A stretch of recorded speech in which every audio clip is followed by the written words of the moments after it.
Ukposisi. Ukposisi. Ukposisi.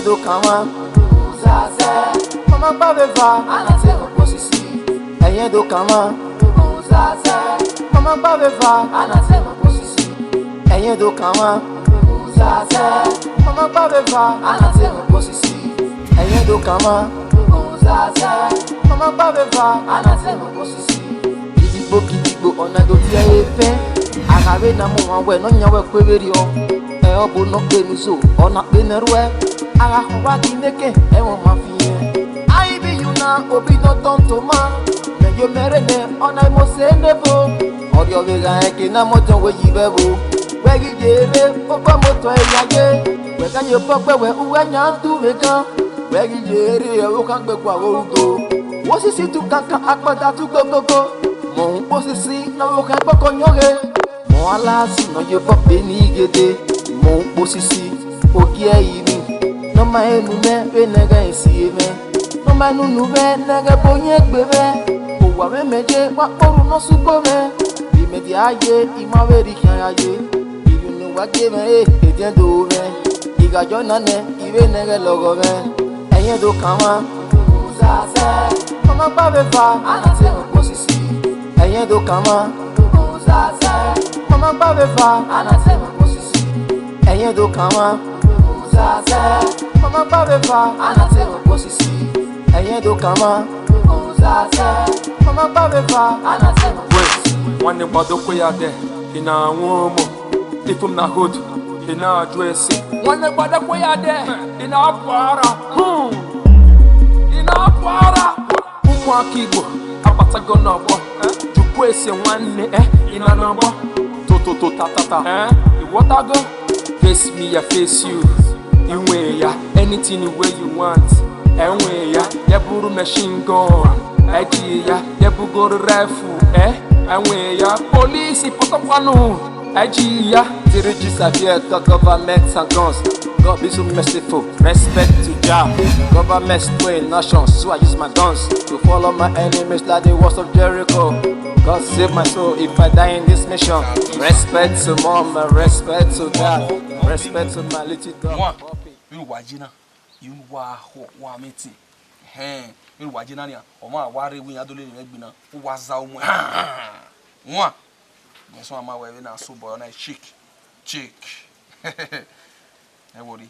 U home ni unu ho we ma e wo pa no. Wo pa gi o ma ni me ma wo pa gi o teme wo ira me wo je me. We. So wa ho bania e ma won agi ma do agun megun ni awo o ma ho ri an ni do agun ni an ma onu agbogbe we ga gbogberu dekita no ho no gbo e fi on aye no fi on aye be gbo o ma wa so wa me ugbe so ina afie no ma o ma rere ri go me imo we gie o wa be wo gege wa musa won sa to gba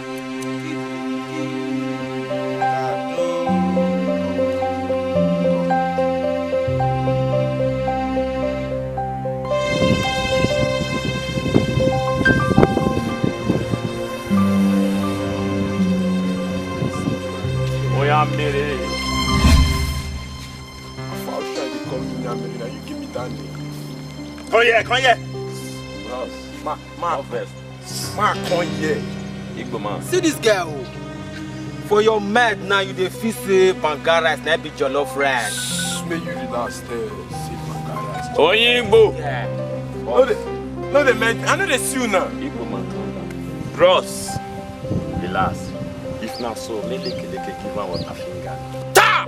How that cigar? Oh, blood! Can I give me the cigar? Stop at the car. Blood! My cigar! Everywhere.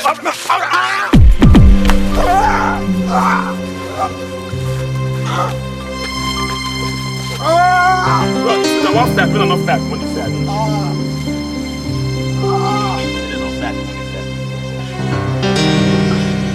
blood!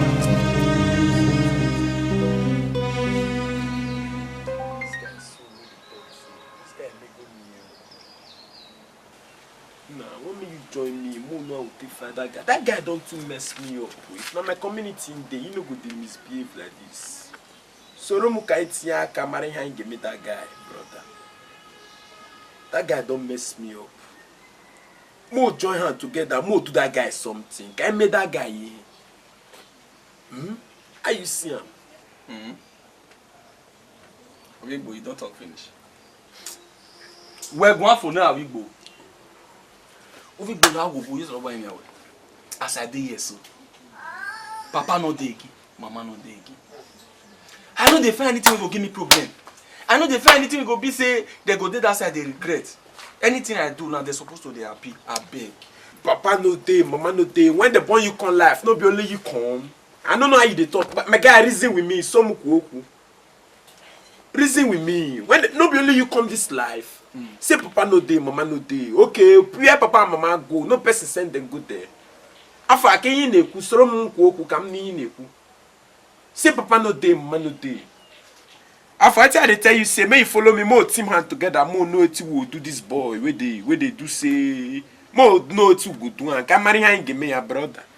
Ribo, I don't get into what you talk. I know they drink up. I know they keep person. I know they do person anything. God, be my witness.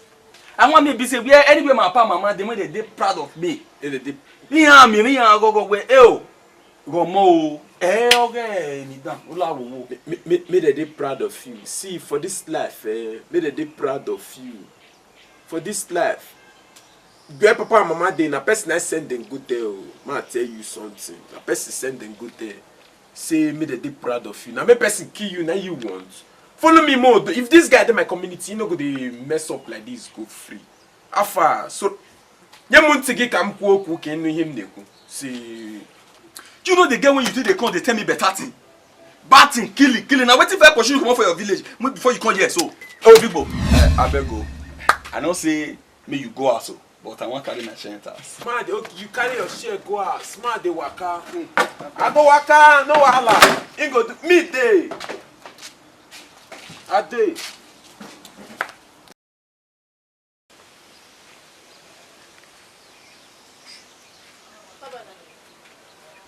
Hey, Roger. Yes, you want to get to over. Did you? Okay. Irowa. As you can see, me and one here, Irowa. Tell me no so no tell me. Eh? Me na so no tell me. You may win when I fifi ni. Wo he na? You try na we mo win na ni. O ma ta me with the one. Ya do me oban. Brother. Wale kita ya o. You ni kita o. Ya, ihu na be mu gwa wa. Ana we kita na yira mo obi jeme. O yira mo nyo ijeme. Nyo teme nyo so pa ni ba gbon. Na we. Ona we ni obi kita o. We be o ma gbon. E kita o wa be hu e, me na won na gbon. Ah. Iyo ma gbe kita me hu e. So, ona bi o me se. Melo. You say me we zo we gel bu adi do aru ye. Obe se to no we ni. Wo be se no rovi me na bi o me se. Iwata this omo we ni na te wa we ni gwale mi yo we kon wu fo o ye de.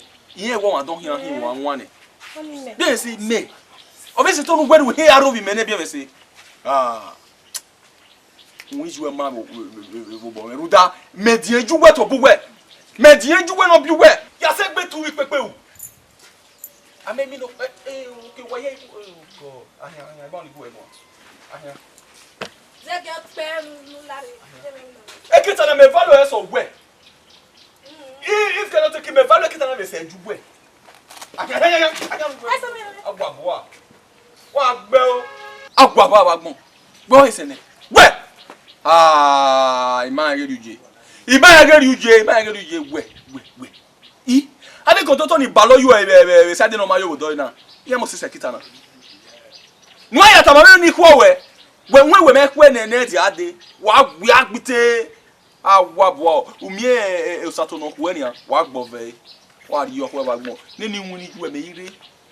Yi dun wina ni yoruda me dinju we dun ojun. Te na wi zo mo we won. Unlock na sato ko eze yo ete. Sato te mo we ne ri.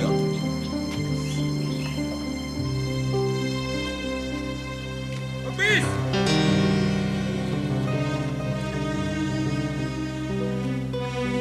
Please. See your life? No, you see your life? You dance. Wait till now. You just dance. Come on, go ahead. Don't say your land. Come here with the go ahead. Don't say Papa land. You dance. Hey, Edo. My Papa land. I say Edo, they say Papa land. Okay, come on, go. Hey, you put it. Edo, stop my land. I didn't tell you. I don't know this one. I'm question I go to have this. Am I land anyway, right? You walk on in when we are sending you. You care what you my wife cannot love you to do my parents. Nice one. Right, Oponi. I got receive a Latin. Why more to try, madam? Bad mind. Put the office. Put the pin and with us. Who make it send? Boss. Let me wait. I will do it. He might be. My auto might be. The main office. We got receive a Latin. I love you. Who can make it send? I think they say Edo. Oto me na hiyo kwa jina, otira me. Mo wanya. Yes.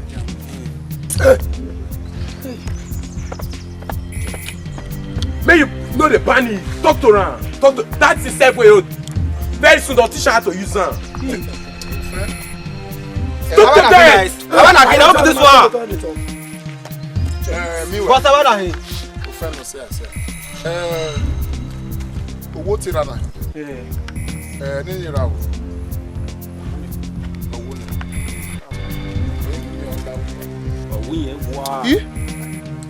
Now you are the look. What is that? I'm actually turning. All these people, I know they tried any of them. Oh, now you are the look. Oh, there is still a land. Comments. You don't fear that there is still a land. All these things they carry, all these things they carry. Very soon, we'll teach you how to use them. Now you are the look. They do yourself. Meanwhile,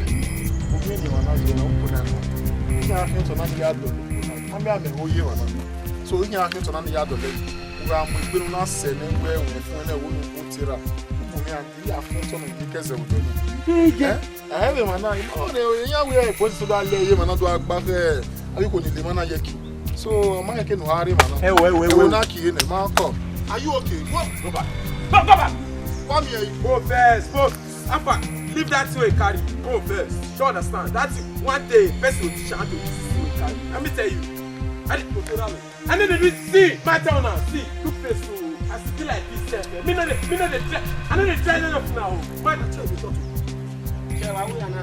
See, Epa. Yes. Wala you know, be na wala wo. Epa la pa yen do wala. Ayen to geme. La wo geme li gwe. Hey! I dey tell you, you know what you dey do. Simple. This is a I know they dread this thing, no. Make stand up more than move. I will do that. Don't worry, very soon we'll teach you how to use this thing to the carry. No wala. Now you are the look. No. Your papa, when they let your papa live for you, they dey sell land. Now you are the look on that. Why you? You not see. But come here, go inside. Yeah, look at.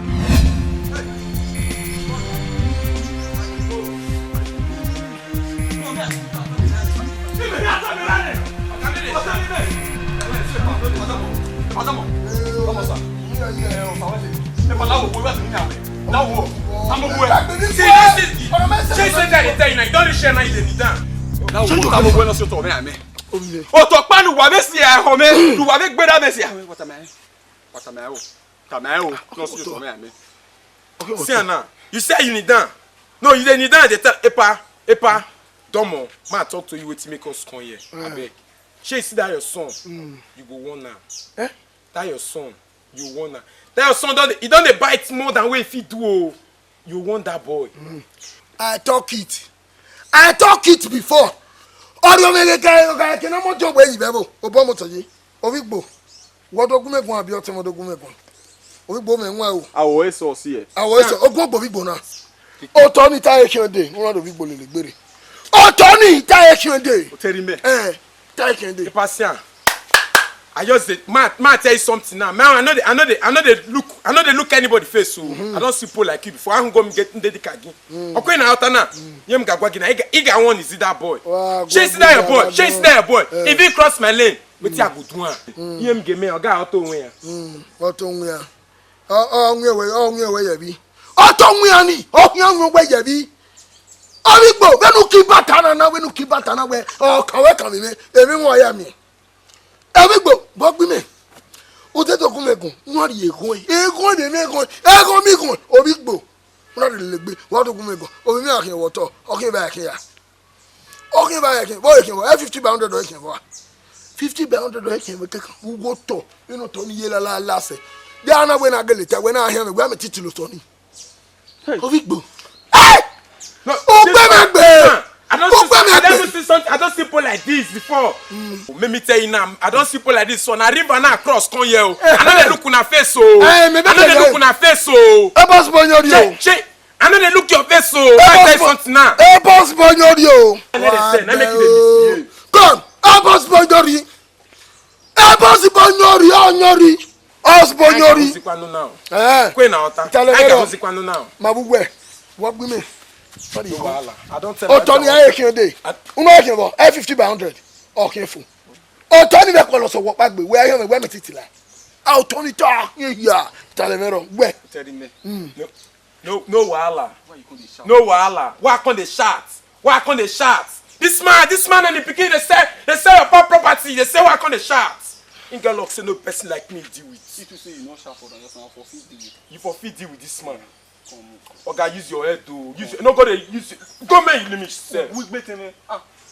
I'll condemn you for you now. Let the worry you. Ediano, took your onion. Obigbo mama no. Walk with me. Walk with me. Benin na me wuna die go mi go. Mo pa do jaro mi mebo wa. Benin agbona. Otoni. Upo oje. Ya fo. Akin Otoni ya fe fo. Wa ma so. Gbe egwu megun a. Ime se me nwa ne we. Obigbo no ma ba. No you e gba me we cross e ba wa ti river naija una dey. Udu ya ro mi merebo. O gbe ri omo una ri Obigbo. Baba, you find you need to come away. Come when we e dokpa or join you. Mutia. E dokpa join you jowi. Mutia, imana turn na ma we no gba. Aru efi kan mi. Una aru efi kan mi. Won gbon so. Obe no ro kan mu. Obe no ro kan mu. Upo eje, meru do nyama me na nia. O Tony to mi ya fo. Abagbe. I am going to turn on this edge. Wow, Abagbo. Oh, where the man? Yeah, they done away. Mammy, Obigbo. Oh, why, Koi? Oh, why? Oh, you Koi. I'm a major wife.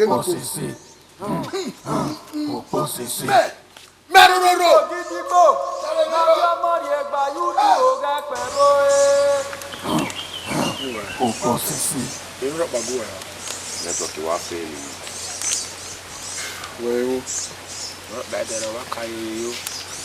Why will you buy a real toro? Eh? My wagon in the Torivania. I think you can carry that, but I'm at the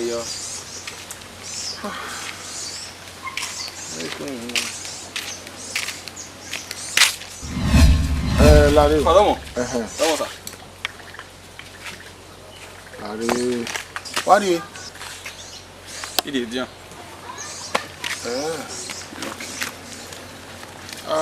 Me wa ni. Okay, ni ya depuis otare. O mu dia mo hia gi wo. O di raise la 100 naira. 100 naira ya hia gi amu we 100 naira. O di tom 50 naira. O di pure water 50 naira. O di agege 50 naira go. Ni de raise la 100 naira. Tom 50 naira. Mi wa. Il est de pure water. Everyone your pa. E gas e ire later say we no want to sound it. We need later. Okay, we do sound by. Then make sure we 15 naira change. We go. If I understand 20 naira already ne. E gbom where? Ija, torua wa no mana ni go no ri nu. Boy, ni kama we. It wasn't you talk. Where? Ya sena car. Make sure woody area asena kika. Ni na gina na 250. Ni da gegere wo. Ko na oye na. Oye na na. Ukposisi. Koko. Baiva. Koko. Baiva. Baiva. Koko. Wasun wa gbogbo ọ̀nà ni sano zi wasun. Koko. Egbe wo na wa wo me. Me magi de ni ana wa pa be wo na no. Enye do no. Enye do we ra. Iya wa ya me hia be wo na bo ya yoko. O me asa. Yi me nyansa. Ya o we dia gbian, ya o we dia gbian. Oje me we nye do ni. O wa won bo no gbene no ya tin fun emu ganya. Omo bo no gbene. Yenye do ni. O ho ma no wa gwa lu pe bu kaka bo. Omo bo no gbene. Die. Anya do we ga ni o yo kan kan. Ega tu na ro. O ma ni gbe. Wa te mo bo we bu na eri me obo na re bu na. Era me ige we ohun ha dokun egbe yen. Ohan ri egbe ohan wufo. Ora ige won no na we ni ya su pe ya so. Ora go. Oya we. Ibe gwa bi o asona. Dera you onu oni de manu hia wa gbe won. De no gbo. Wa to ge hin dera you onu e kankan o you onu. Rudanera ya ho you onu o keso adali level ya yana. Baiva. Inye hana be wera. Era na re fi awu. Era me wen gwera gwaga ni gwa. Na re do wu yo o ka mari. Abu wa de wa ri. We to fun su wa nu ne wa do aso e ki e wo. Wa dai. Gai Mo ni gbe me. Ina po wa pado alele we niyan we ge. we o. As a better De tu we. We lele won be me ye mo se. Wo abi ni ra le be me. O mana gwa mo afi bo we nu ada me ni ta. Ayen do. Eye we euro o ile. O ma me no ya we ya ye mo lo. Ana idobo no gbera ge ni ra na ara. Baiva. No ki ayo ni map ya kuna si wa bo kan la ma we. We ani kwa ni me ari wa me. Anyo bo. Ayo gbe do wa. Ona do fi aye fe. Agawe na mo wa we no yan we No. Mama ya be we ni no na bo. Mo mi moto la we ma ni moto la se yo yi.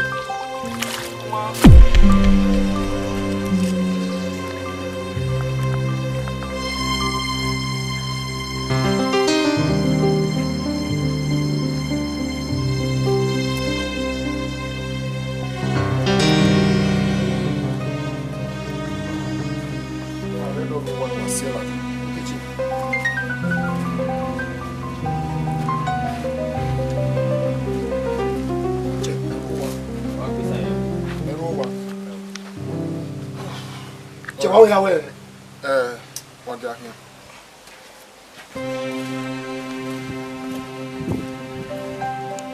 Boss.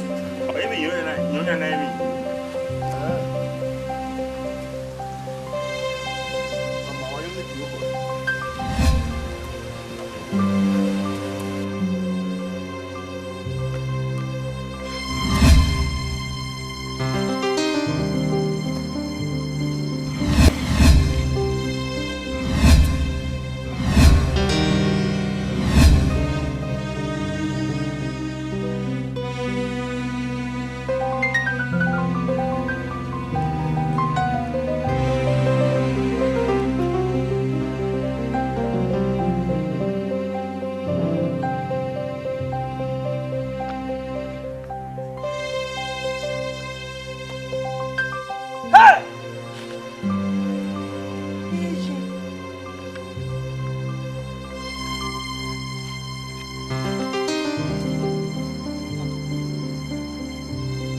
Ukposisi. Awa Agbes na Eberiana. Agbon ti. Mi mo bo wi ebe bo na yi. Agbera me agbeje me. Ami e mo to. Pe kita pa no iwa wi ogogo me.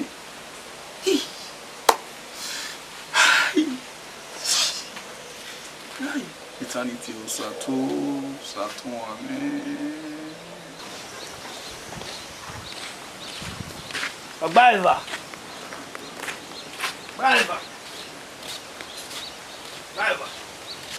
Baiva.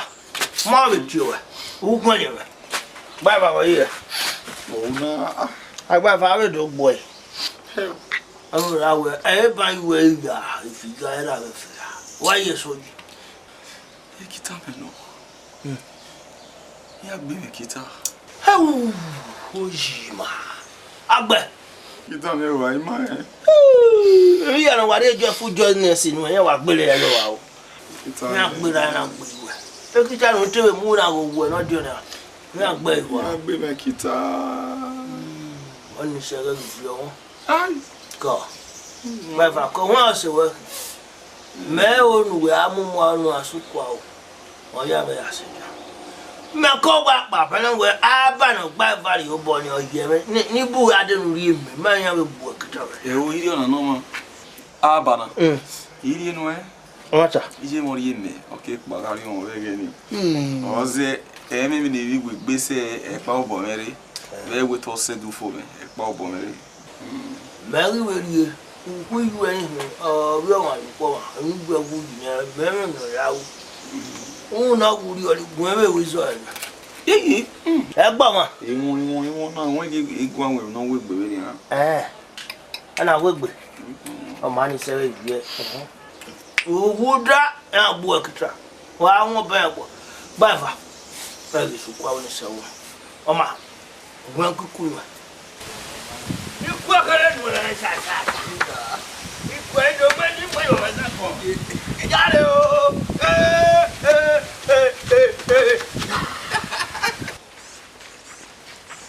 Evenge ne gbagbo ya fu wa.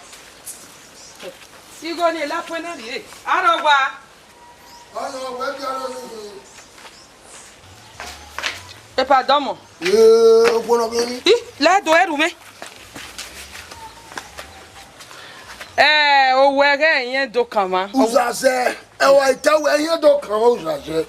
Kume imi mi kiro me shop mi. Mi mu wa ike la po ya mu. O we ga ye be do ma so o be ya fi iyoko no fi okian o be fi aja me ra kun na ya isemi pa we no me o ge bi opa yan me be stop. Igwe nu dogun mi igwe nu gun mi we no la akuku. Igo no me no ya gun me de mi we no ri gun mi. Akwa o bu we no ri go me gun me. Akwa no. O ma don Ino ya gba no be ni egwa gun na e ba ya mare e de gbe ba ya ma la o e bo na ime mi no se ni ene ri oke igo egu e penu we ge ogu e de mi kon ni ni o bu egu ali baya no kin mi no ri go we nu me no ri gwe mo kan ya gbele meje do dia e do awa kevin are de ya ma be mi e be de ogu egbon so ma me ti jin egbe no de kan ri wo ni. Oh oui, chama no kwale ogbala fien. Dere won ba tu no.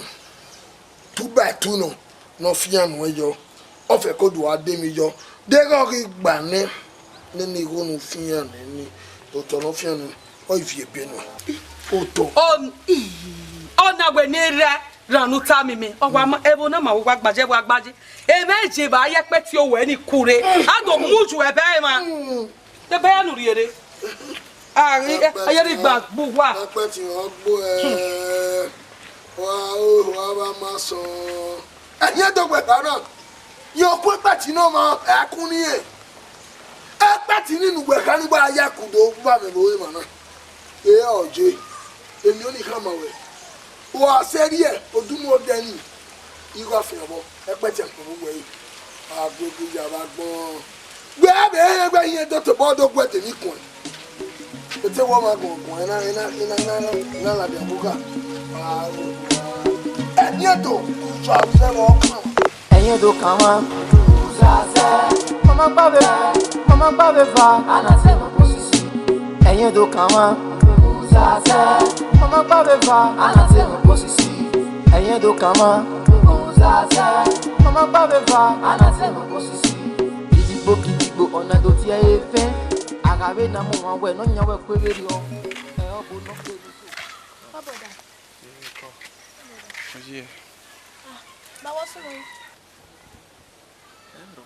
What they do? Okay. Hey, Samare. Ekita me no. Ekita me wa. Yo. Ekita. Bete we ekita wa aguni. Fu ya wa gbon no wa gbe wa.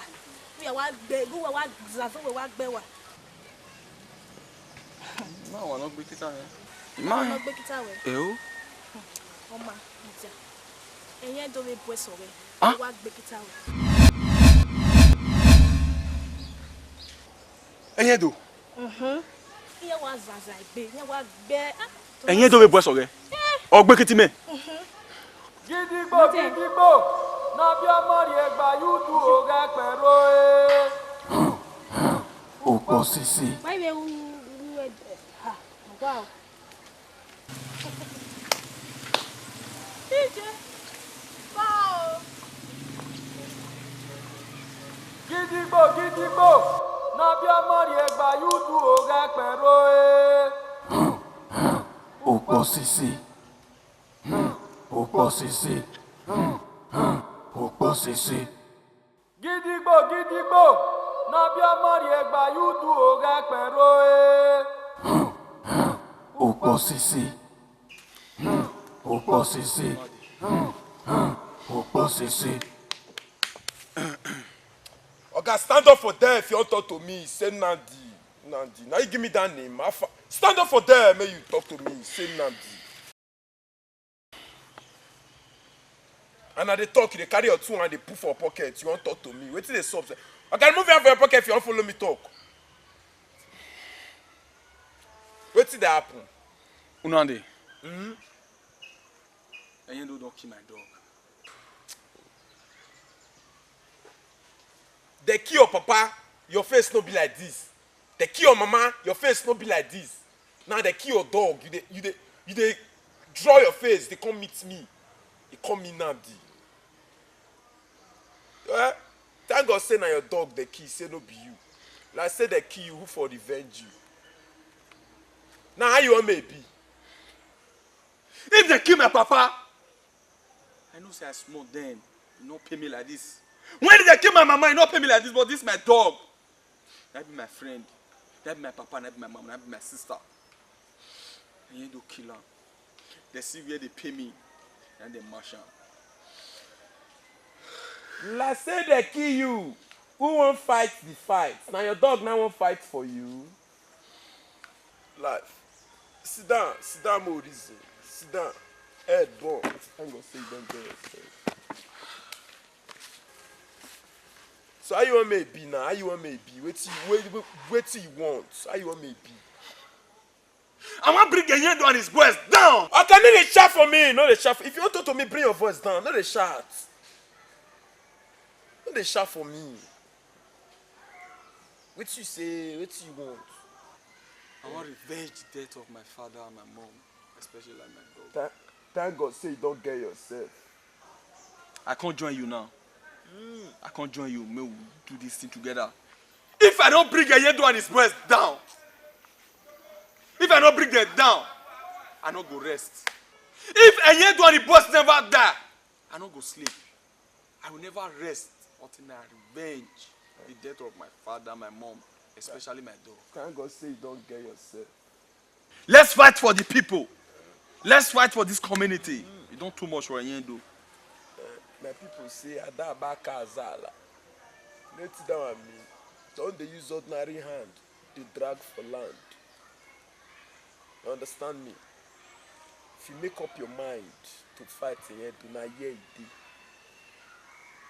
If the girl tell the talk so.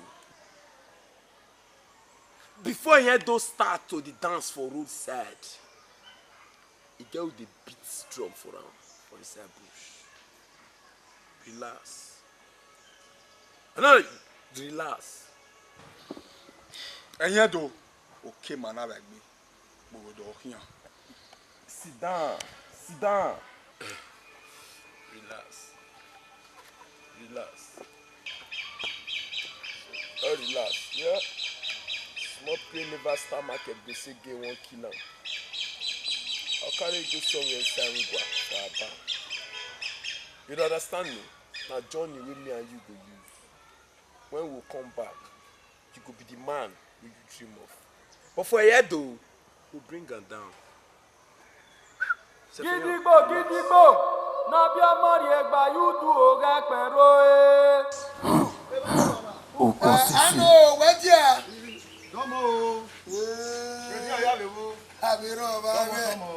Awu settle boy so man. Domo. Kojo. Bogia. Another. Yeah, we're not the same, Ogun abi ma se. Domo. What's in? Iya kina time we do we iya kin woto be bo na. Oto wo me. Me wa be se dia me na wo ni ya go to ni. Me wa be so to ni. E ma hu na bo. Ami na yin na we oto na kin o. Owe owu eye ehin edo. O kin oto na. O ja ya adi ma do igu we gun. Ehin do bi me. O kin ni oto. La te me get you. Oto ni unu e ko je nu ya to ni na. O to ni we wo be wo na me kin. Ima we do to. Ti ri ebuku. Uri ebuku. Now, egwi de kin oto ni je nbo e wo na. Otanu na okay abugbe o. Okay no wa je along the road tar road. Hey. Along the road tar road. I just walk po oje. Won na to ni a. Mo wa yan. 100 by 100. Iri ebuku. Ugbe. Oni me. Ugbe. O to ni me no along the road ni na. Apelo wale ga gbo ni dogo de ni ya fe ne. Be no to ni je na. Ana mi e wo ogmeso. Egbo kere no ikeba. No ikeni. Ibi kana ye ya le ye ba ya wo okun ma keke we akwejo a. Mi no gba. Ojo bi me kin o e. Oni mi we ata mi me. Ojo bi me kin o dam yo. O ta ya so to. Ojo bi me kin. Ben we yire na gba akin o to. Egi omu we. Ye kwere. Mi da sunu ne no ma yare. 100 by 100 don't take care of we. Ya kan mo bi me. O ma ga iye keze. O ga odija no wu. No gwa le be ni nwa back no de nu obuto. Nu e ko agbo gaga yo. Mo da we me go nu ya popo ni ha. Ya na kini no me go. Ohona. Unai no why no. Iya be tama wewe. Awon ya go bu so wo to aka ke bi agwa wa. Ra. O to simi o ma. Asimi o to. Ugbe mu we ta be do na yan. Wa be yin do. Wa mu di akome. Wa mi ni awu wifi. Mudia. Be ni meteje. Iya ho mo be na ge hin do. Be ni na ragbon. Yi je ike e ti me na gbe me. I me na gbe me. Emi oni ka oju ori o ma gbe re. Me be na so to ade se bi koti. Me no ode so go la pa. O to aya so to. Egwe mate me go nu aya boy. Egbe me nu tama me na. Dege be ni ma be ru we ku se re bo na. Ni ra na o ma gbon. Enu kwara e de ko ba me ise gun. Eruta. Enu ni ha ma. Egwe ru ta. Aya so to. O mai ni bu e. Mudia. Ei pa. O be ni ni. Igba ke we ha. Wo gba wa mi o le kwa o. We o no we wu so to ni ya. Wa wo ga so to ni. Yo. Ehia do no pe a. Agbo bo kan mo, amowo kan mo no mo. Ehia do ki no ni. We. Ẹ̀yin do kan wa. Mama ba be va. Ẹ̀yin do kan wa.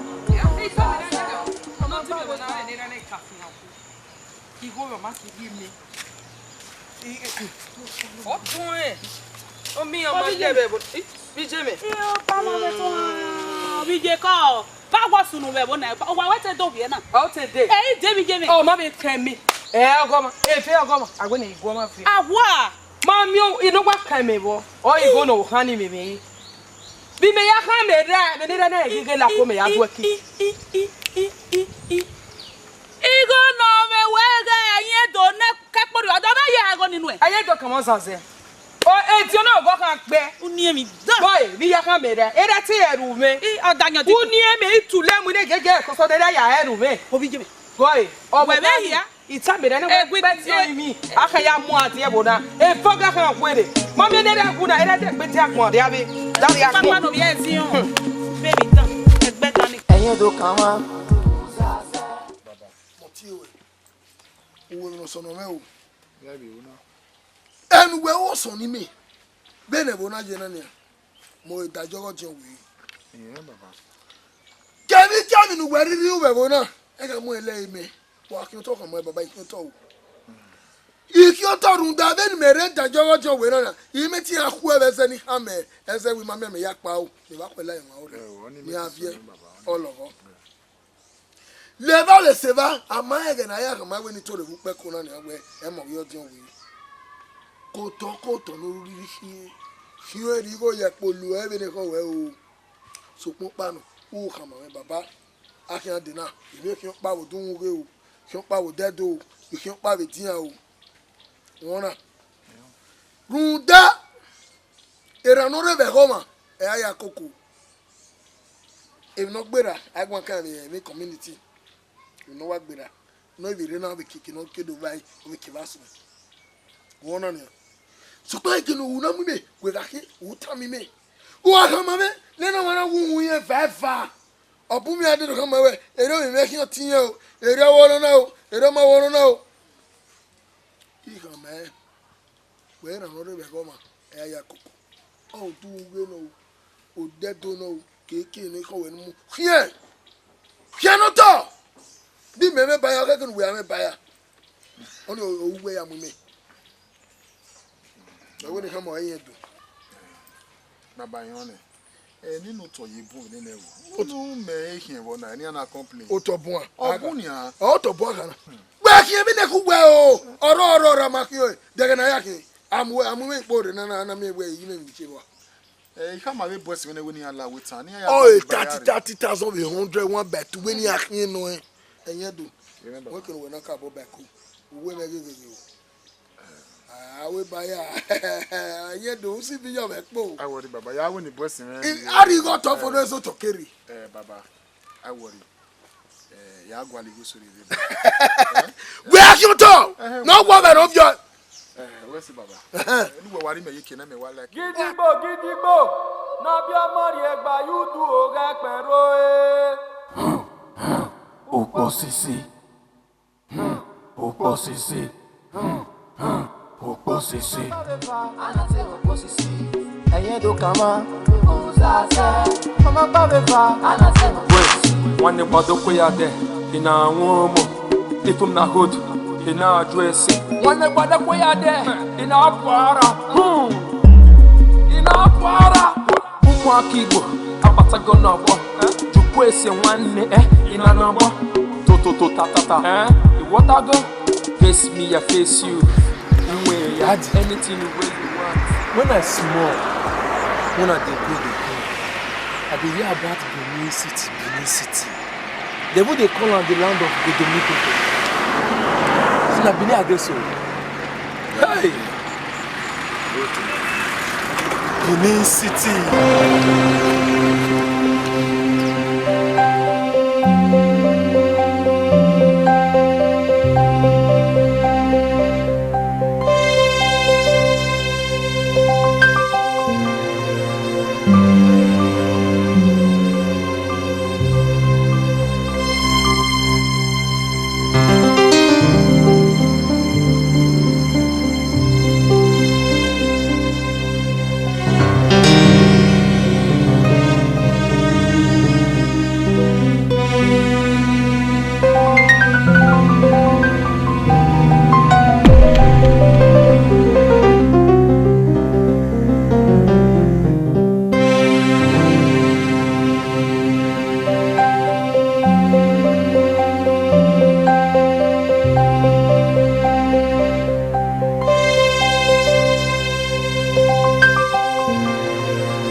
Asekun Amanaki Orasu Ogboma. Isi kote Ebu Aba.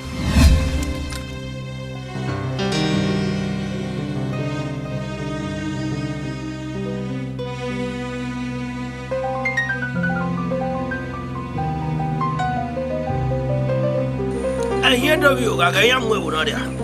Ya agbe no ke ya agbe no. E wo ligi yi mo bo. Here do ligi we wo yo mo bo. Itra ka mi na we here do na wo da de wa wo wa ko e wona. Ya we me. E. Ma mi no ho ano no ti blood. Aye gba e kan ofi here do. Ha ma we here do we o kan o. E wo na ya fe ara mo yan met me na me akwa me mo yan. Me agwa li ali ta ka mi we. Yeah, I would know you more, but dear, you more about it. Ya dollar. I hear do. Oh, now where to do the I would know if only I left here. No, let them be I let it. I hear do. All over my lie up with not enough to blood. Look, and then every finger. Oh, my baron, but the blood. Done. Honey, what's it on here? Bonnie at the condition. Oh, you know. Yeah, what come here. Gidibo. Nabia Mari Egba Yudu Oga Pero. Ukposisi.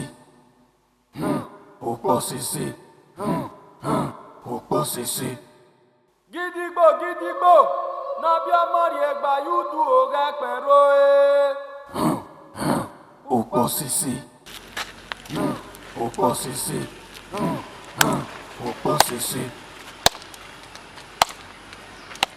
Ogba River. Ta! Me weti Ogba River. Meta. Una. Me weti Ogba River. Awaboa. Eni megi Ogba River. Eni mo Ukposisi. Ta! Iyo. Uo iwana so ni yo mo bo da pie o eno. Bros. He be like say Leke want give this boy water finger. Ataya o. Itinya kana to God. Me begisi. Ame begisi na mara na umu unambi. Unye ne megi nisi. Ya arona pogi. Ge be. But no ye ho. Wa jo tell women do agbo. E wo kan we no gberi yin ya. Eyan no to you no gbere regbe. E wo we no a. Blood everywhere. One more. Aponti anaka ha na-ekuri ha na-ekuri. Akima no we no nemi ahụ ndoli maka Chukwu ndị afọ ka ọ bido n'isi doli ha niile ruo ani. A ga-ejicha afụkwu na-enye m ego here. Nwanne jukwa m o. A na-eji afụkwu enye m ego ndị awụcha obele nwannu. Kekwa n'ihe ama. Ozigo. So, uwe vivi gbo ade time oto na. Wado jinya threatening. Let me tell you are too small. I will crush you. Obi say boy. Obi got him married up. Obi him out for her. We are across the party. Yeah, Giawe. Yeah. I got it. Oh, let me wait to go back. Blood everywhere. No, what is it now? Back on you. Police. What is it? Stop that!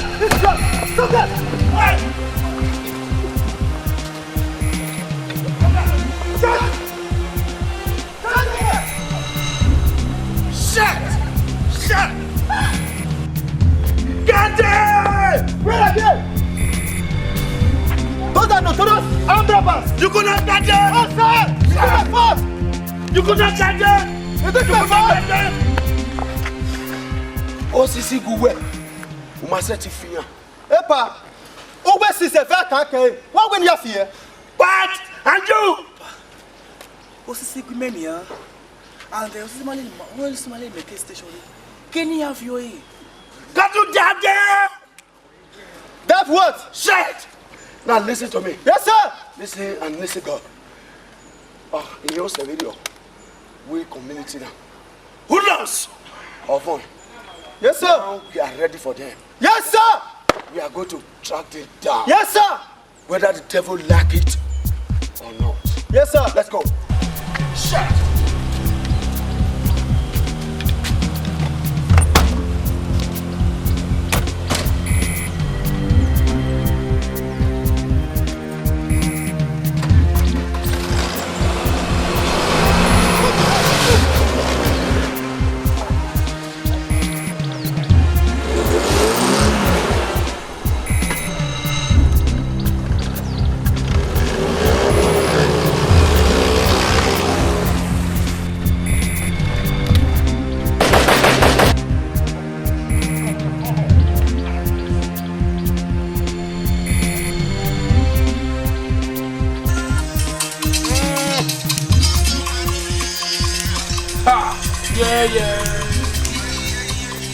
Tosa. Onya the talk. Tosa. Yeah, one name Zoro. Zoro Tosa. A flavor one man. This one is my community. My community, we don't follow. We can't take over. My partner. brother. Oh, everywhere good. Kabalo one, also.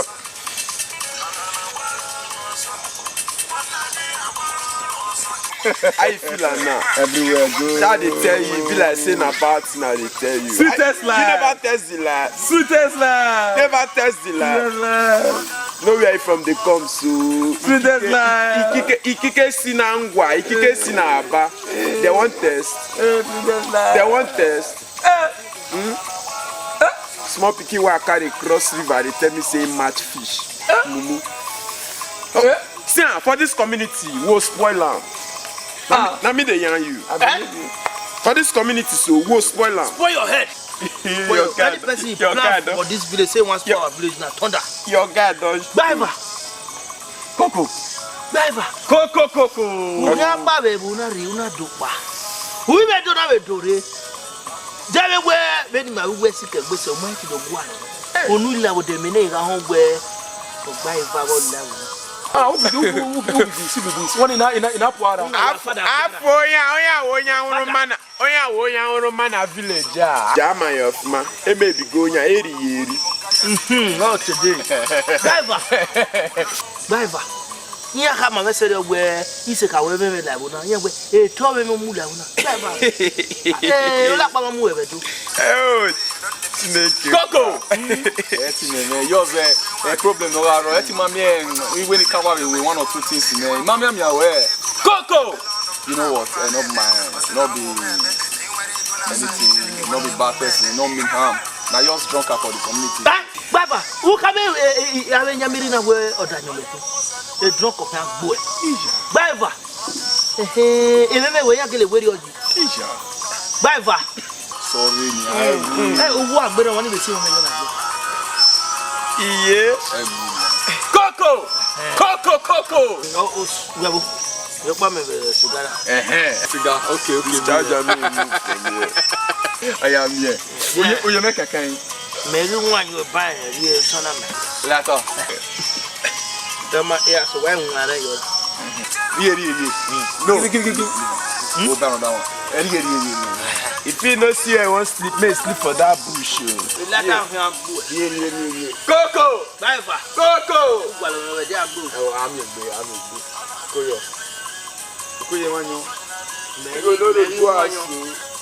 You know, go and enter that bush. Shut up. Now that person do this thing now, cut your leg. You don't know, huh? You don't know Coco. Not this person. They don't spoil that one. And our community is so we can't take over. Now we get this community. Now we get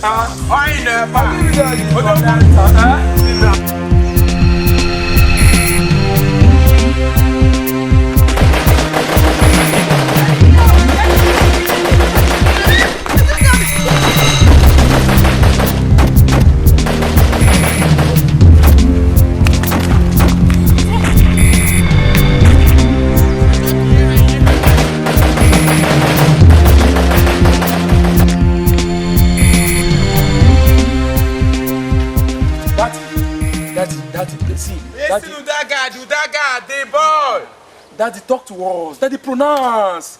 Daddy. Who's go? If you have a what are you level? Wamiana? Yegbomo. Osagugwa, AJ, Osaga Bome, AJ. Tire dosibi Osaga Negbeme. Enya dobi yokwe. Enya dobi yomae. Enya dobi rai. Irena, if you have a wire, you lay. Gaga, Ofure, talking Garabona. And yet, they give me Wagan, we have it up with. Benita, and you're here.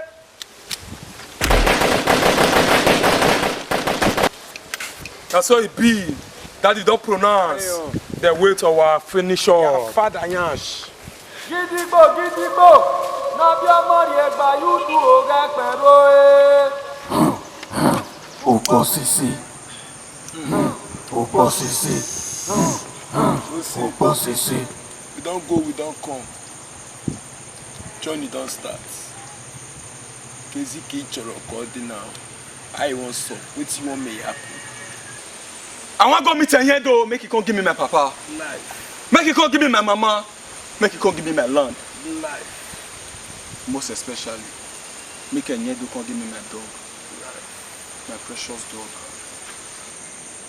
One more. Now you dey talk small.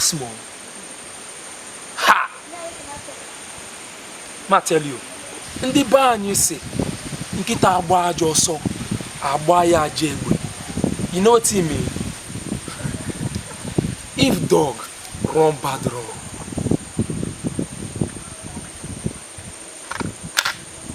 you give am bad bullet.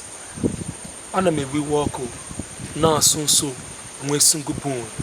In case you don't know, one day and Gidigbo, na bia mori egba yudu oga pero Ojumi mateke, Ojumi fielo. Owelo. Let's go there. Ukposisi. Ukposisi. Ukposisi. The switch no real again anyway. Test it on your Tonton. Hey! Blood! Everywhere! Hi! This one Kenyan show. Sisi Eko. Hi! Oh yeah. Bros. Be like say leke, don't give this one water finger. Oh. Very good. This one will go for his ass. Okay. Nice one. Yeah. Watch out, back there. This is church man, the way back there. You are happy, right? Ah! Everywhere!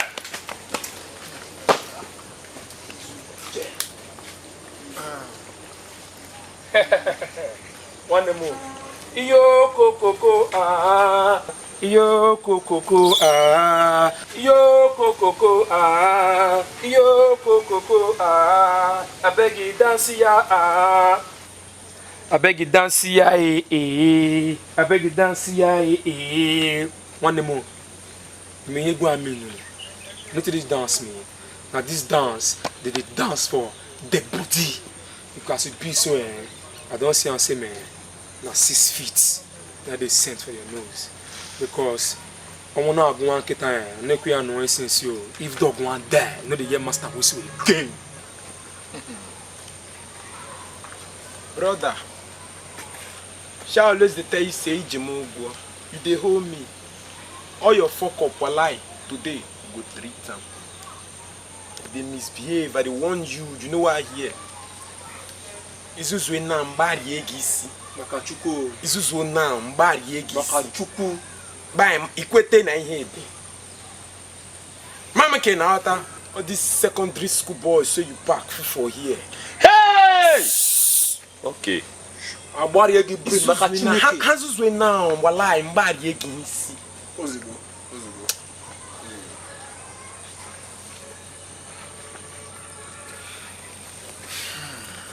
Anyado.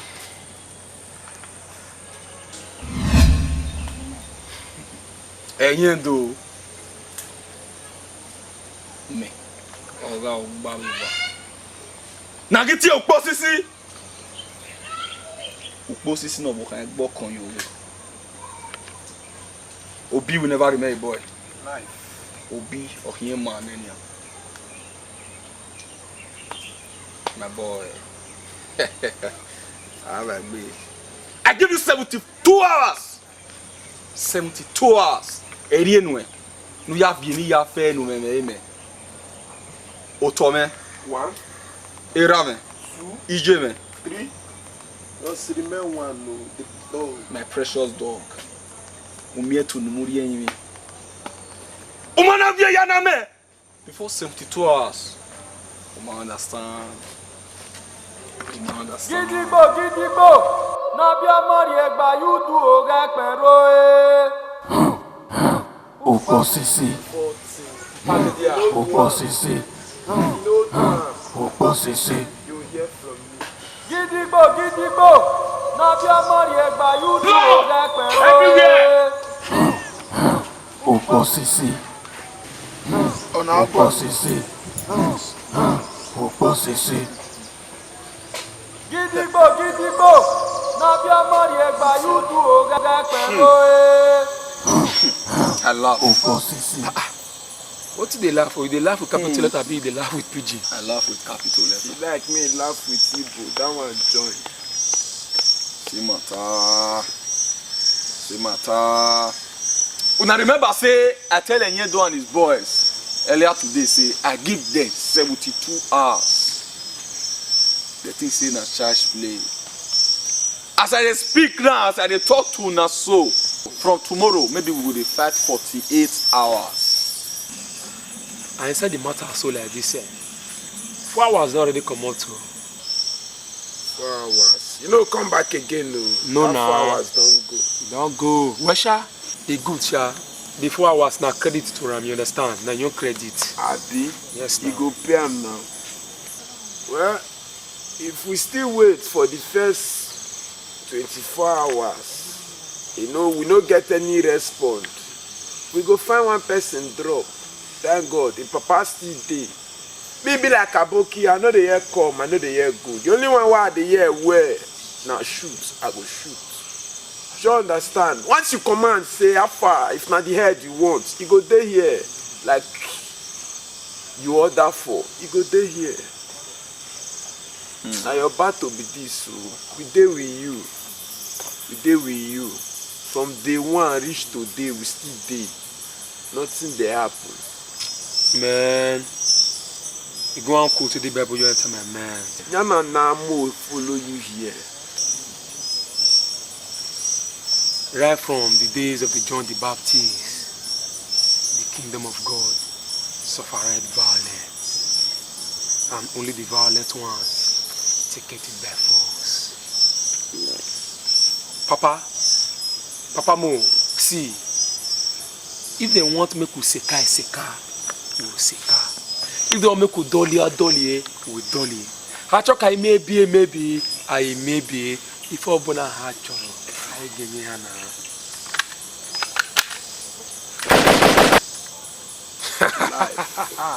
Mpahadia. Abba. My papa no dey. Hey. My mama no dey. If you want to fire me, make a die. We will never end away from this battle. Now so, my papa no dey. Toi. My mama no dey. Toi. If you want to kill me, make a die. I will never run away from this battle. Bossa! Papa, no give them the yara. Give them the yara. If you want to kill me, make a die. Enough. Give them the yara. Bahia wana waya me gwen waya o o jere ni gan ye bata nu gba mami me village local shopping ja ni no dem mama we eru ata you dey even we must say na deneri ata mami etu kini to you we say we na me fo mi ya wo ni me na go na mami simbi we must say gbe ije we me no to bon what wari itaya kwesa wan mu egbe duwe wa tifu ani baba na o we wo na ki mo like yere no kaje da ni se taya ga kwesa wuku o kwa kwesa wupo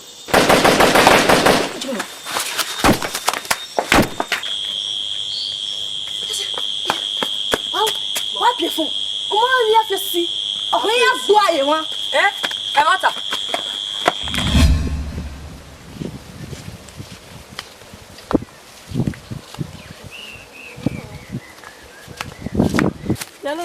Why you do? Ija. Galema. Edi an kese na galema na ya laja mu we bodo. Mo here we love you dana. Ukposisi yale wona ne ye na wa video hia na de me lo de no ukpolo no agbewa emi okpero e mo wiere no edo we agakwa wa dineke oidi e mo wiere no e mo ugbo emi we enye do we inyoma enya fi boyo wiere o wiere na ya gwale kino na be TV mi wo e mo me no la gale dian ya hia yi imele mo na gale mo na river nu ki agbera ijo o mo gale mo ya hia. What the?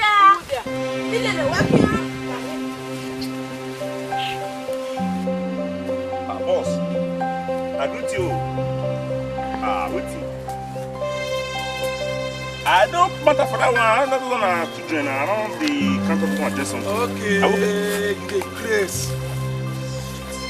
Stop there, the man. I thought they would do what I thought they were going to do with children. Oh my God! Oh my God! Remember this thing. Remember this thing for you. I remember this thing. Pass here. Pass here. Pass here. Move on. Pass here. Grace. And they rubbish me here. They rubbish me. Move on. Today, your judgment day. I put mine there. They're not going to understand. They're not going to understand. Bring that to here. Today, me not tell you, say secondary school boy, you don't go graduate. I don't tell you. Move. You under your head. When I come here, your judgment day. I put my there. Me not tell you, today your judgment day. Today, your judgment day. I put my there. I am graduation meeting for you. Put your hand for your head. Carry him up, where? Today your judgment day. Open my there. Open my there. You say Owigbo don't confine you for this your place. Open my there. Carry that guy. Go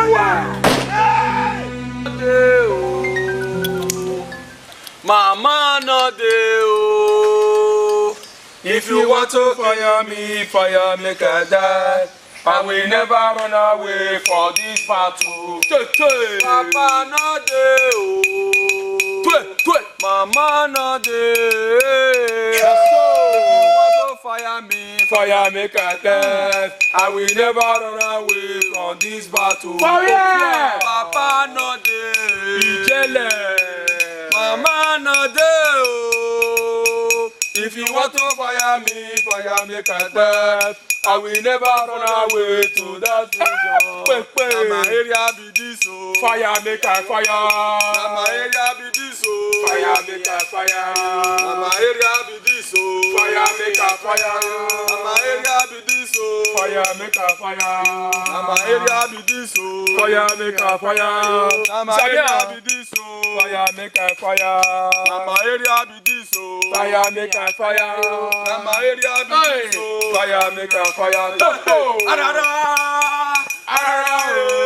jare today for plenty. I drink only water, my sheep want to papuka. Arara, jare today for plenty. I drink only water, my sheep want to papuka. Now my area be this oh. Fire make I fire coco. Now my area be this oh. Fire make I fire yo. My community be this oh. Fire make I fire yo. Now my area be this oh. Fire make I fire. Now my area be this oh. Fire make I fire. Now my area be this oh. Fire make I fire. Now my area be this oh. Fire make I fire. Now my area be this oh. Fire make I fire. One day more. Now my area be this oh. Fire make a fire. Now my area be this oh. Fire make a fire. Now my area be this oh. Fire make a fire. I always the tell the same. Now my area be this. Now here be my house. You are not with that. Edo, come on. Sometimes one day, cool down. Kamuga, no? Put up the guy. Can't check it, can't check it. If I don't bring down my head, come down for this Benin, a small thing, come on. Allah.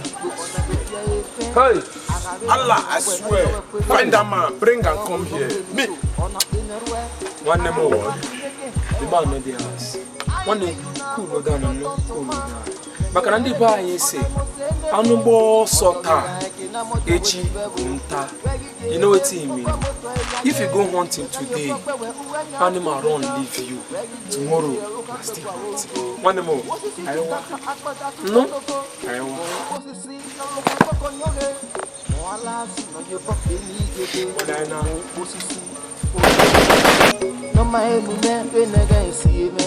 No man, no man, nigga, bonnet, baby. Oh, what I made it, what no super.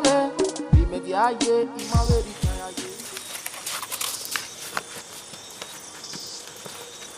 Idiot. The man was one. Don't be. For your next life, remember, say, sleepers get sides.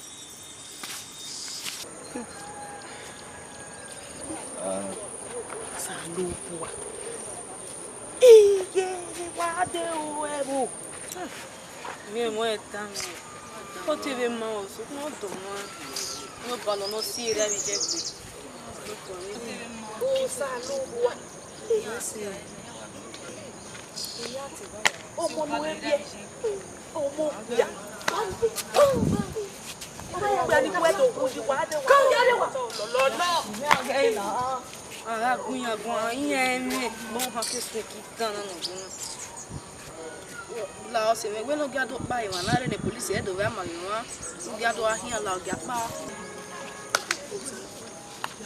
Obe isso não vai bom não vai de do Google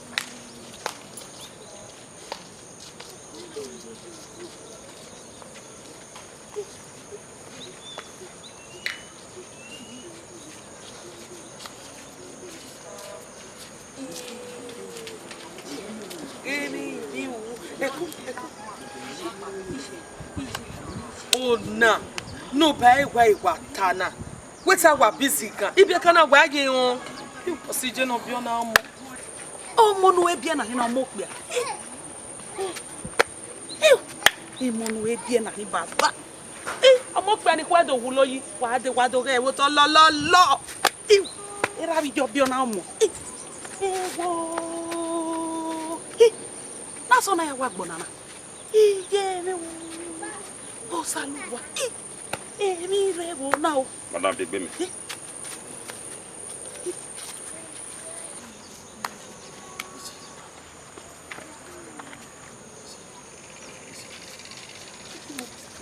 I want the world. No.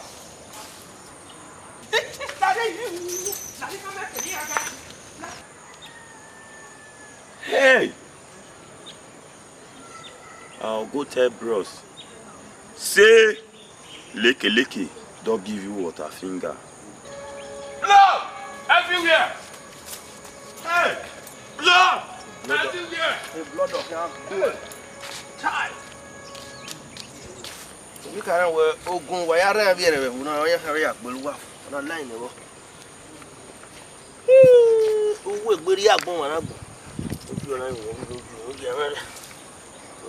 when I may I did but when I open a do up down. Well, you got anywhere who are who look where where we don't go what I am. We don't do No my woman, nigga, see me. No man, no man, nigga, bonnet, baby. Oh, what I made it, what no super. We made the idea in my way. Boss!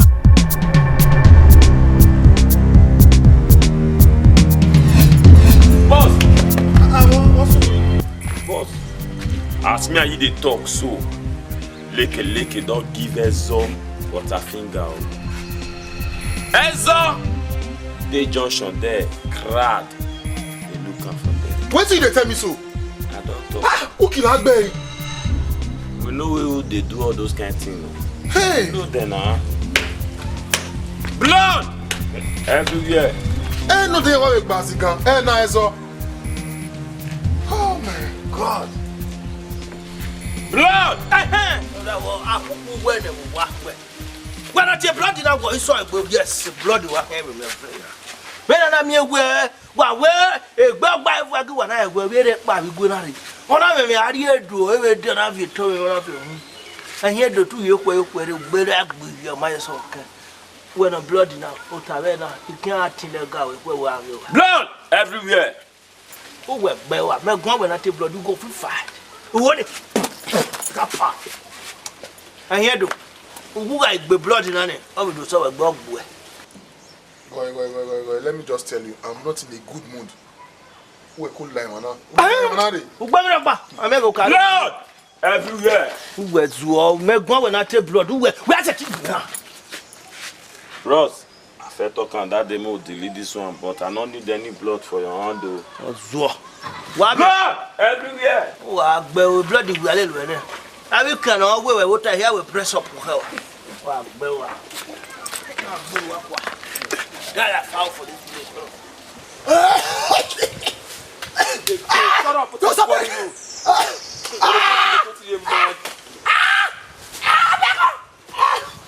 See, you know, see, I know water.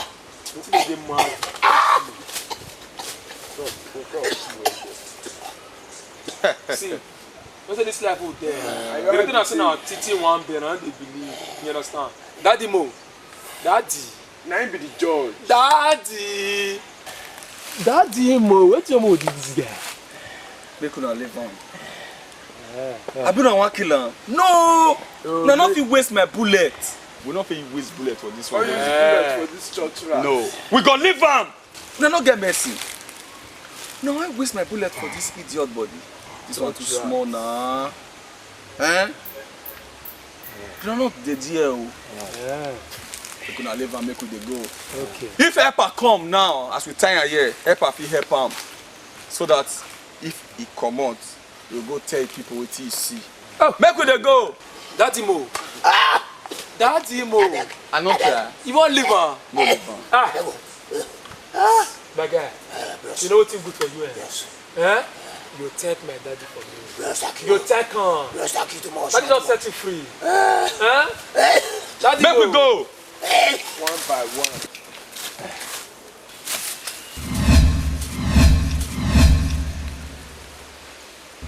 Oh! Daddy!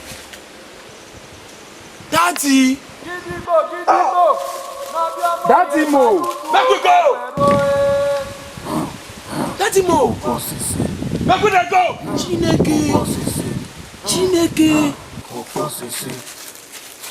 Daddy Mo! Make we go! Daddy, no! Gidigbo! Nabia mari egba yudu oga pero Ukposisi. Ukposisi. Ukposisi. Ukposisi. Daddy. Ukposisi. Talk to me. Your face no good for Ukposisi. So, this guy tiri. This guy maybe. This guy sukasia. What's now? You know the talk, you know the talk. Talk to us. Like the problem we share with us, now we know the solution. We will take go solve them. Follow us now. What's the happen?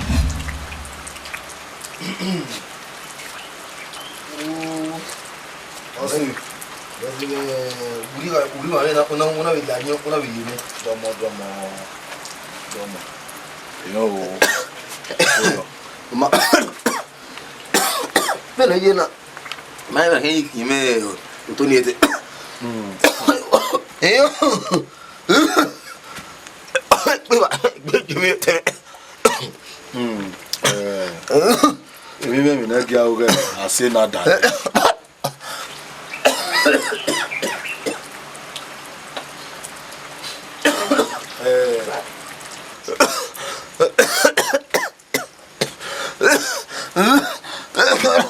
Lọ́gbàbà ìgbọ̀n ẹgbẹ́ mọ́tò ní ẹgbẹ́ sí àìmẹ́ ọwọ́ ayé wọn yẹ ìkíànẹ́ ẹnu ọlẹ̀ lórí mi láti.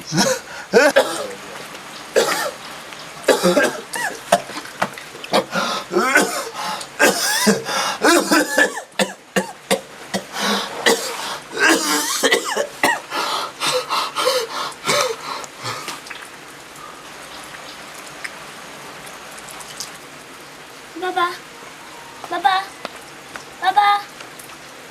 Baba. Baba. Baba. Baba. Irenyedo. Irenyedo. If not to kill, you would kill the go. Dara.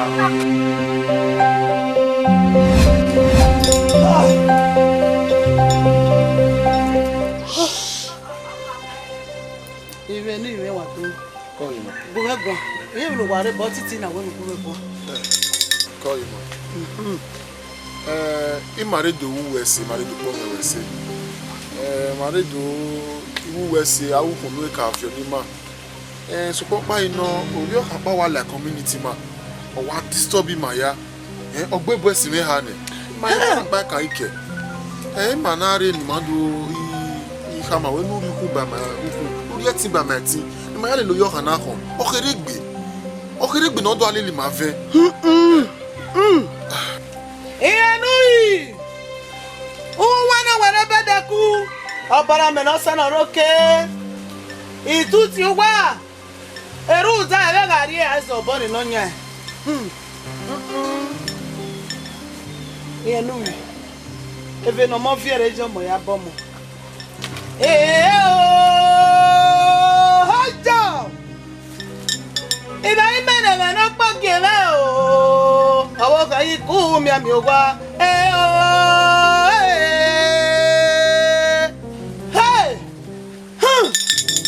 Abara me no se na roke. Ugegbe ni age ederu. Omo. Omo. Iga di ku ba wo kun. Iga si etu a. Eru danu mi na meti ku no ku we de were gbe. Eni Mary boy to gba.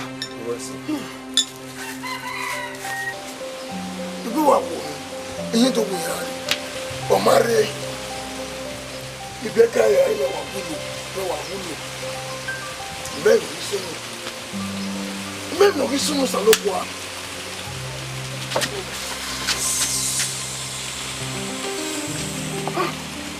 Baiva. Baiva la wo.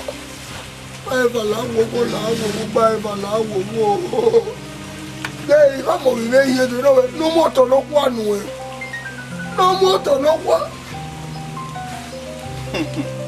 When you know, say, the here not so we are looking to go if you go in.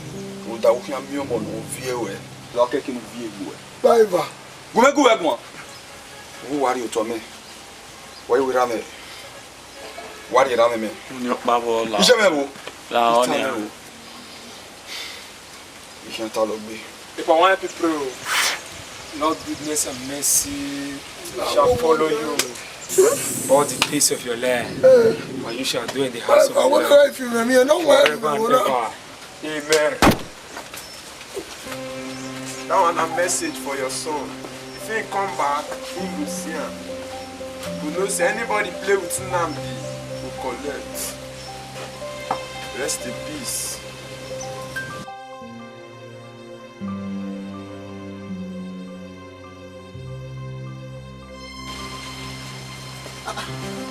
Baba, where was you?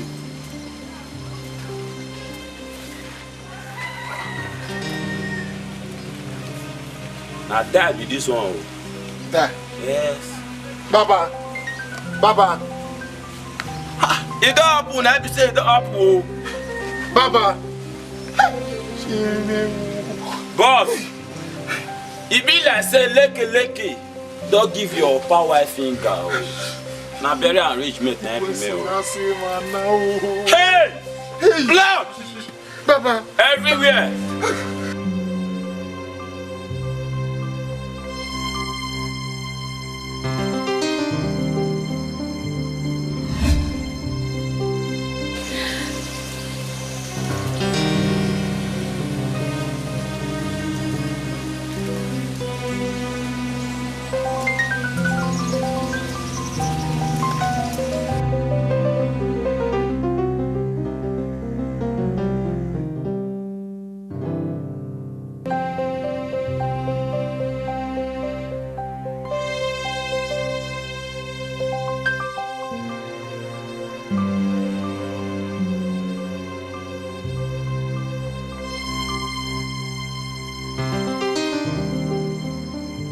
Fine, your market. Pardon? I mean, how are you? Oh, I'm fine. Becky, I know you always be fine. You have everything to make a man fine too.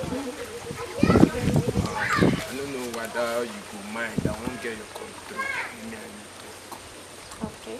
I beg. If it's I may be now. Yeah, I'm Tracy. It's very good. In case you never know me before, you soon know me. Alright. This evening, I'll call you now. No problem. Okay, now very good. Alright. Later, I see you. You'll find trouble. Bye.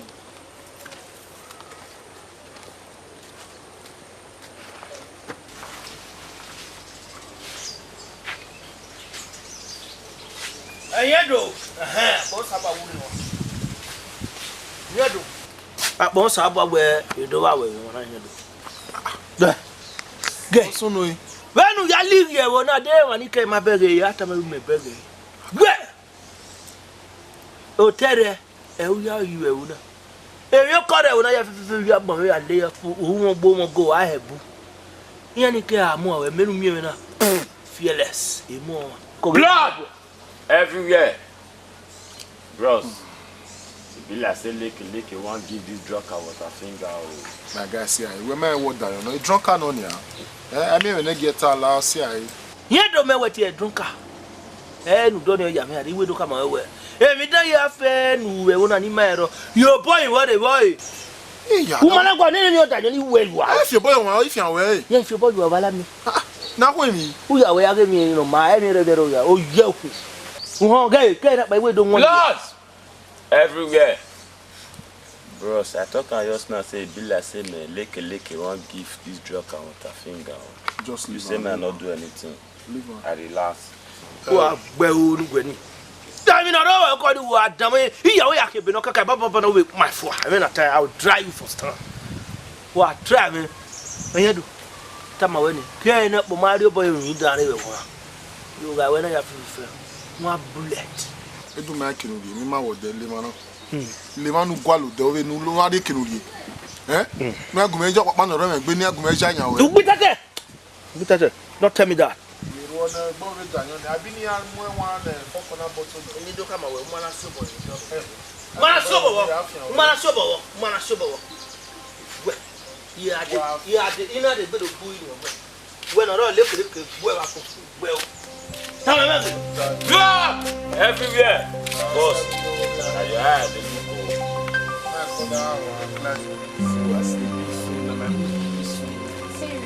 Life. Nobody feel look for my trouble here we see. I can see one thing. Don't understand. Everywhere for here. Now me get down. Understand? Fuck me. Sweet man, I see you fine. Wait, what do you say? I'm sorry. You are sorry. See what you do. You are sorry. Now so now 10 person life carelessly. You are sorry. Now question on you. I'm sorry. Yeah, nigga below and that person will try this thing. Go free. It's a mistake. No, you can't get you. Well, now because I will forgive you. I will look out to solve this problem this evening. Yeah?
He said, where I? In a woman, what in a he said, where I? Ta! Blood everywhere. Boss, it be like say lake one dey keep out of the water finger. Your father left you, they curse for your head. Oh, fuck him. I go paint you with white and red. That, the one on the other, eh?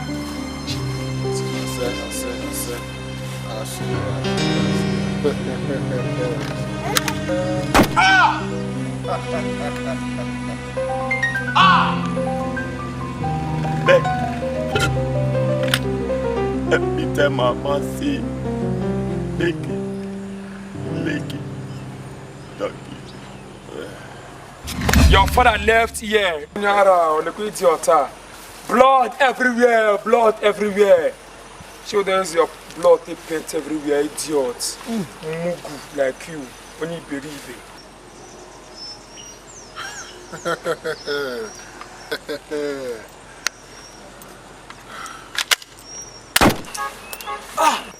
Bell. Chineke! Una.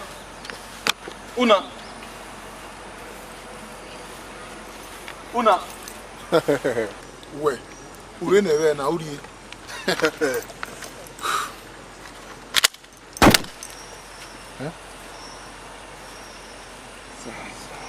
Original wa mala me gbe. Ama wenu debe o ba gboki. O fohun.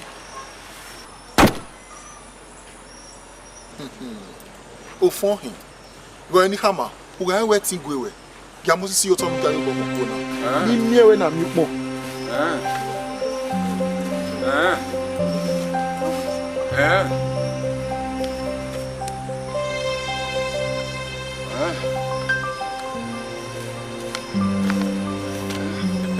Mama.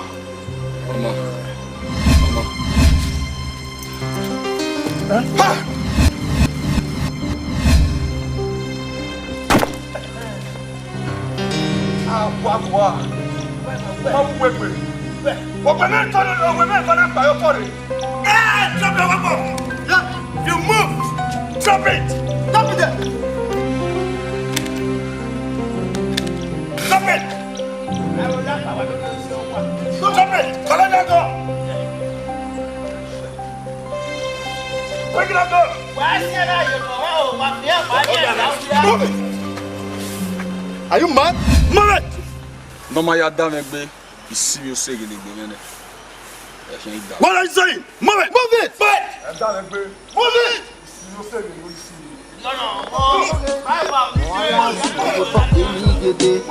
Ukposisi, okie yiri. Noma emume be nega esieme. Noma nunu be nega bonye gbebe. Owa memeje wakporu no supome. Imedi aye imaweri kyaye. Irunu wageme ediendo me. Igajo nane ibe nega logo me. Enye do kama uzaze. Mama baveva anate ukposisi. Enye do kama uzaze. Mama baveva anate ukposisi. Enye do kama uzaze. Mama baveva anate ukposisi. Enye do kama uzaze. Mama baveva anate ukposisi. One bado koya de ina womo. Ifum na hood ina address. One bado koya de ina para. Ina para. Ukposisi apatago na bo. Ukposisi one ina na bo. To ta.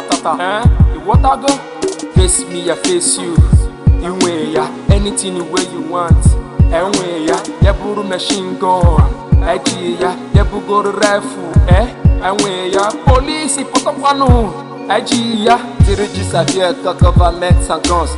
God be so merciful. Respect to Jah. Government sway nations, so I use my guns to follow my enemies like the walls of Jericho. God save my soul if I die in this mission.